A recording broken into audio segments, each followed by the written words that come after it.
بسم الله الرحمن الرحيم. أنا الدكتور أحمد شعبان، أخصائي جراحة العظام والمفاصل في مشفى كلكال التخصصي، حائز على شهادة البورد والدراسات العليا في الجراحة العظمية.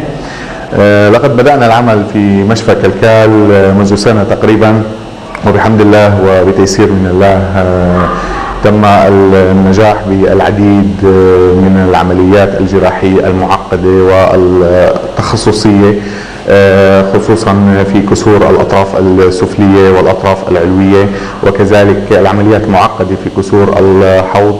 وكذلك بدأنا في إجراء تبديل مفاصل الورك الكاملة والجزئية، وكذلك عالجنا الكثير من حالات الالتهابات العظمية الناتجة عن الإصابات الحربية، وكذلك الناتجة عن الطلق الناري بأشكاله المتنوعة والضياعات المادية في الجلد، حيث نجحنا في العديد من الحالات التي كان هنالك ضياع مادي في الجلد، وقمنا بإجراء طعوم جلدية.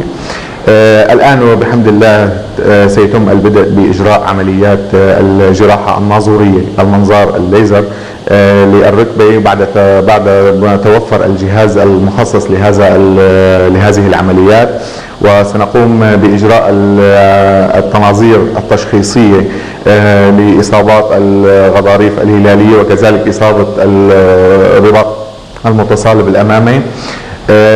يجب أن نذكر أيضا أننا قمنا بإجراء تبديل وتصنيع الرباط المتصالب الأمامي، والحمد لله وبفضل الكادر العمل في مشفى كلكال والمساعدين وجميع العاملين فيه، حصلنا على نتائج ممتازة ورضا من المرضى.